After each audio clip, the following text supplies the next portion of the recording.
Here with the incredible, the amazing, the fantastic Amanda Robbins. Love, nice to see you. Hello, my love. Haven't seen you for minutes. Hmm. Today, we are chatting about the power of your identity and the power of the story you consistently tell yourself.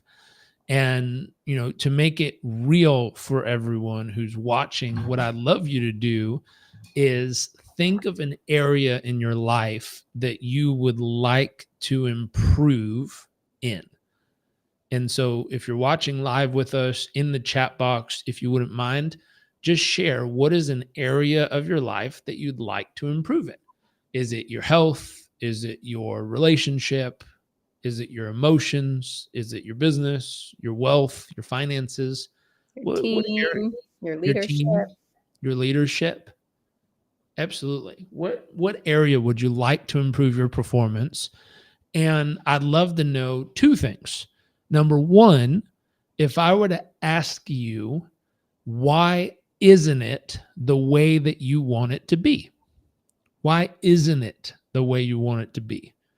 And what you'll hear is the story. Well, it's not the way I want it to be because that other person isn't trying hard enough, or it isn't the way I want it to be because the market is wonky right now, or it isn't the way I want it to be because what? What's the story? And then the other piece that most people don't think about, which is really one of the most important and powerful pieces, is if I were to ask you in that category of your life, let's say someone wanted to transform their leadership skills, and I were to say, okay, as a leader, describe yourself. Describe what type of leader you are. So, if you have a pen and paper, write down, I am ... and then describe yourself. And what you'll notice, and be honest, describe everything that comes to mind, all the words, all the thoughts, all the feelings, just write it all down. And I'll tell you, for most people, if they take time to actually capture this, and then I ask them, read this as if you were the coach. Read it as if you were the coach.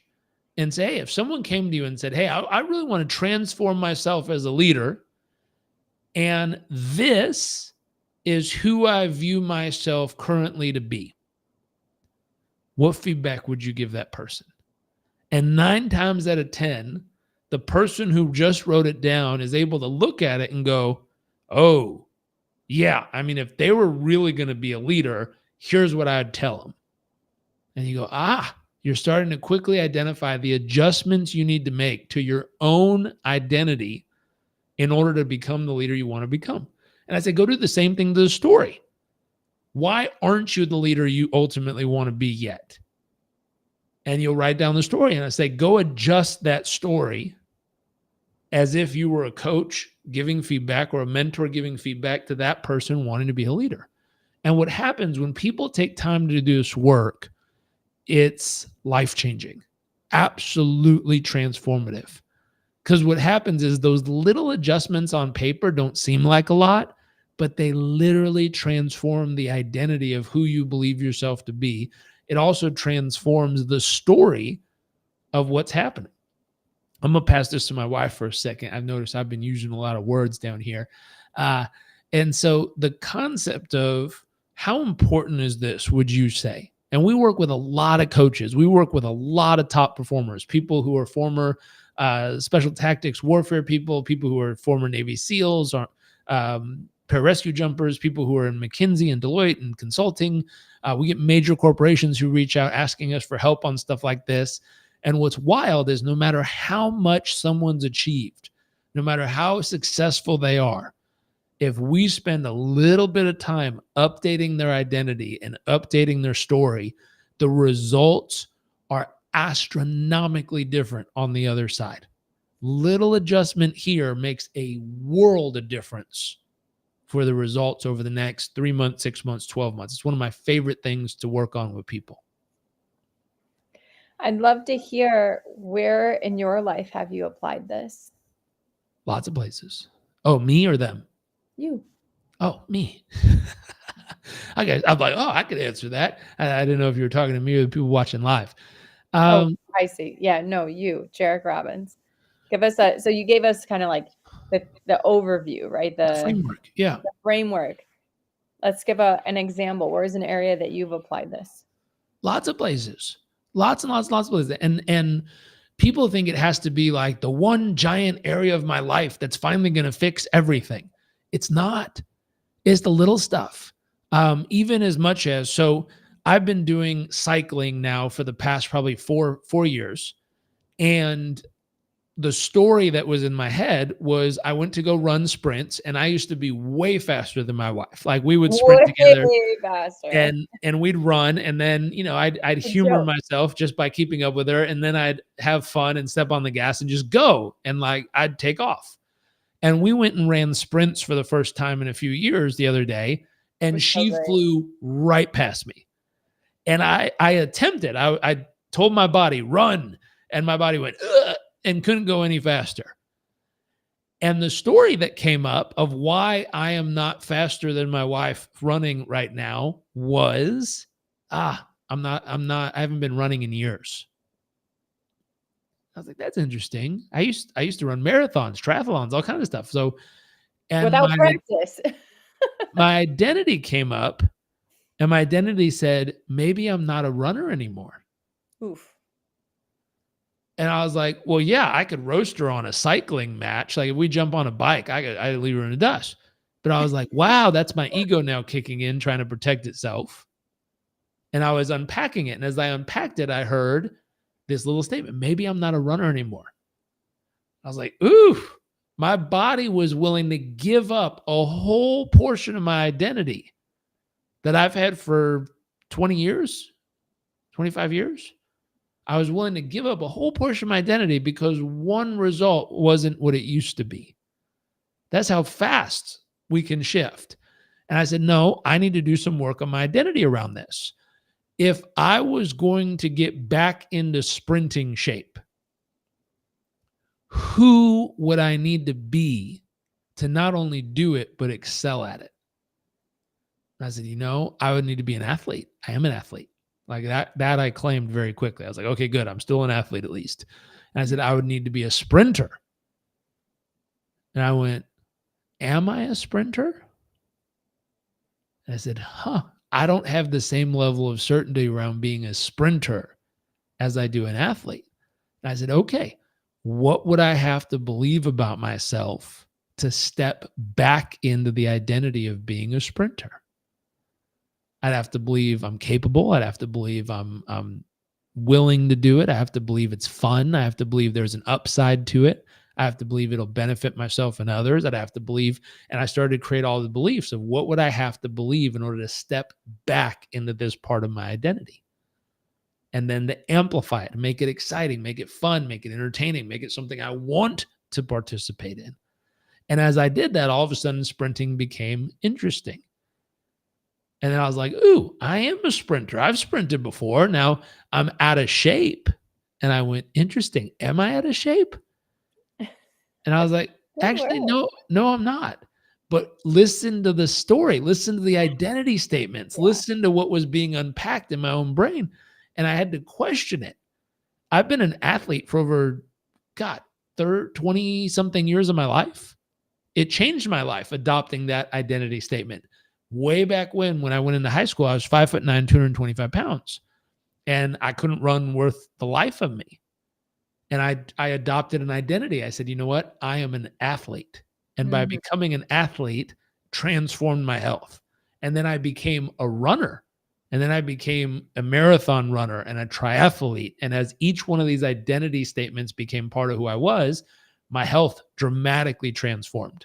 I've kept I am an athlete all these years, and I've stood in really good athletic shape and form and health. Now, what's interesting though, is I started hearing my own stories about being a sprinter, being a runner. I heard my own limitations and beliefs around it. And as I've done that work, I've been able to step back in to those places. As I've been doing that work, I also heard the limitations coming up. Like, I'm out of shape as a runner. was like, I'm not out of shape. I'm in amazing shape. And I was like, but I'm not in sprinting condition. And I Mm. said, that's interesting. There's a difference between being out of shape and not conditioned for sprinting. And I had to differentiate because you got to think if someone were to tell themselves they're out of shape, what future is that leading to? Versus if someone says, hey, I need to recondition my sprinting muscles, that's a different future. And it sounds fluffy for most No. people, but this Okay. literally changes someone's entire life piece by piece. But as I'm sharing my own experience, like you have to unpack it because each one of those little adjustments makes a world of difference. Like, I don't know if you've ever been in a cockpit of like you're boarding a plane, you look over like a 747 and you see all those dials and buttons. Now, what if I were to run in there and just flip 3 switches while the plane was flying?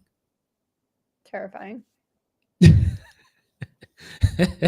Would anyone be okay with me running in and just being like, that one, this one, and that one?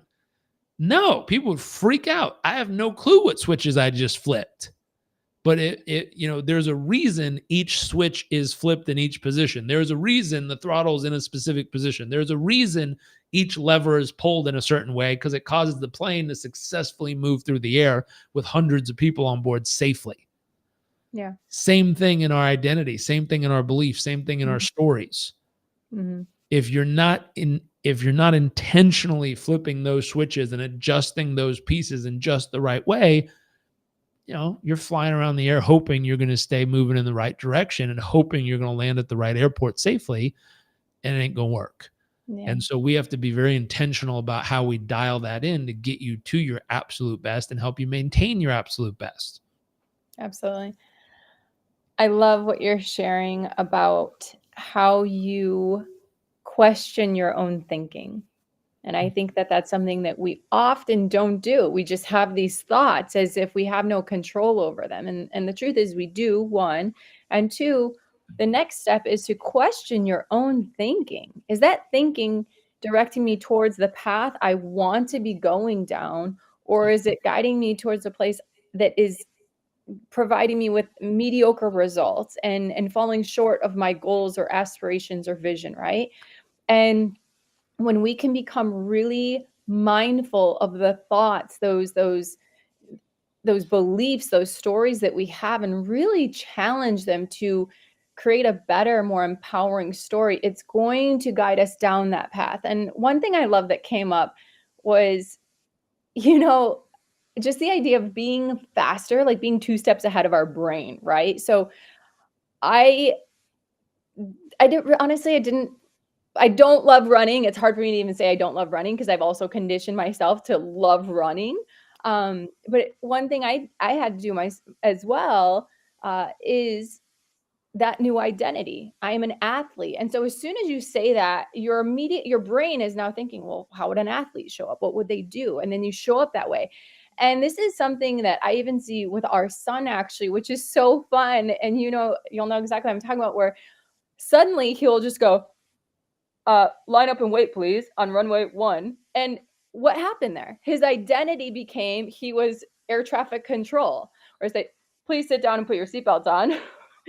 He's a pilot. And so it's one of those things where like it's not his default character all the time, but he drops into this identity and then acts and speaks and shows up completely different than how he does most of the rest of the day. And it's so fun. If our 3-year-old can do it, I know that everyone here can do it as well.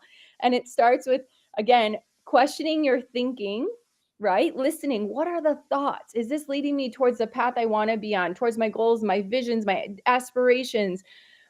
And if it's not, challenge that thinking, change it in a way that it is now putting you on that path, that is more empowering, that is like, not I can't, but how can I, right? Right. And then finally, what is that identity that you're going to embody and embrace and step into? What are the thoughts they would be having? What are the actions they'd be taking? What is the behavior they'd be upholding, right? And this is how we can truly transform the results and the outcomes in our life from minute by minute, moment through moment throughout the day with the ones we love, with our teams and how engaged they are, with our communities, with every aspect of our life, with who we're going to be in 5 years from now, just by starting today and doing these type of things. Yeah. I'm so glad you shared that Let- that story, because it's so important to hear how someone like you as a coach Yeah. is actively, like, always living it. You truly walk it. And I think that's important for people to be able to understand and relate to, that we're still human too, and we have those moments, and it doesn't get past us. Yeah. We challenge our thoughts, we control it, and we navigate it back to the path that we want to be on, right? We take control of that. Yeah. All right. I have just a minute and then I got to bounce. There's a more important part to this, which is if you're not willing to take control of this and you don't purposefully decide what you and who you want to be as far as an identity and the stories you tell yourself, then the world is just going to put you in a box and give you an identity. It's going to tell you who you are and what you're allowed to do and where you're allowed to go and how much you're allowed to have. And if you allow the outside environment to tell you and dictate that, then that's just what your life's going to be. And you don't get to access anymore. You don't get to We have have to or experience. remember that was still a choice, right? And that choice to either accept what life hands you or make a decision that says, hey, I'm going to decide what I want my life to be. I'm going to decide where I want to go and what I want to experience and how much I get to tap into. And it starts with updating your identity. The other piece is you will always come back to the identity you have. And so if you have an identity that believes you're not worthy of it, or believes you don't have what it takes, or believes you're not capable, even if you succeed or excel for the moment, you're going to eventually come back to what you believe is true about yourself. And so if you want to make that kind of change, if you want to make that kind of advancement in your life, if you want to experience what you're really capable of, come do the work with us. I'd love to do this work with you. It's one of my favorite things to do with people, because the moment this shift happens, you see results go to the moon and back, which is fun. If you're interested in this stuff and you want to help guide other people through it, like you have a passion for helping others guide through this process, just shoot me a direct message on the platform you're on that says, I want to become a coach. And we'd love to share with you the tools we have of how we help people move through this and hopefully bring you onto our team. We've done a really cool offer recently where when someone signs up with us in Performance Coach University to get certified as a coach, I made an offer that said, hey, it's a large investment financially and time-wise, but I'll put you in our business program and keep you in our business program, which is normally $1,000 a month to stay in the business program, until you've earned your full investment back. And we also added in, we'll place you inside of our Core 4 community, which is where I'm doing live hour-long trainings every Tuesday. Plus, we have group coaching every week. So we stacked, I forget what it is. It's 12,000, 13, 14, 15, $15,000 of bonuses basically to support people who want to come and get certified as a coach with us. Because my deep-rooted belief is if we can get more people trained in these tools, it'll change the world. The final piece we connected this to is I said, what if we could get to young people earlier with these kind of tools so they don't have to live 30, 40 years of their life with a disempowering identity? And I was like, if we could get to them sooner, I feel like we could possibly change the world in a positive way. And I said, okay, what if we could build a program with these tools for teachers so that teachers have these tools for young people early on and can help them build an empowering identity, help them create stories that are empowering, that support them in building the life they really want, help them create healthy daily habits and routines to stay at their best? What if we could get that into teachers so that they make it part of the conversation much earlier in life? And so we're in the process of working with a few people on how to develop that coaching tools for teachers program. My 2 cents were, it's going to be, these programs are a significant investment. It's probably more expensive than teachers are willing to pay. So I said, why don't we just gift it to them? And so we're toying around with the idea. We definitely are doing a 1-for-1. So every time someone signs up to get certified in the tools themselves, we'll gift 1 to a teacher. But I'm trying to do the math to figure out if we could do like every time someone signs up, we gift 5, or every time someone signs up, we gift 10 of that Coaching Tools for Teachers program. That way we could reach even more students even faster. Anyway, so if you're interested in learning these tools for yourself and you want to get certified as a coach, we're ICF and BCC accredited, which is the gold standard in this industry. So if you want to come do that, just say, I want to become a coach. We'll send you all the info. Or if you have a passion for making sure young people get access to these tools, come and join us. Our big target is, can we reach 1 billion young people with Coaching Tools for Teachers, which means we need to get 40 million teachers certified. So as that project develops, we'd love your help in reaching more teachers and spreading the word. But I hope this was useful. I hope you got something out of this.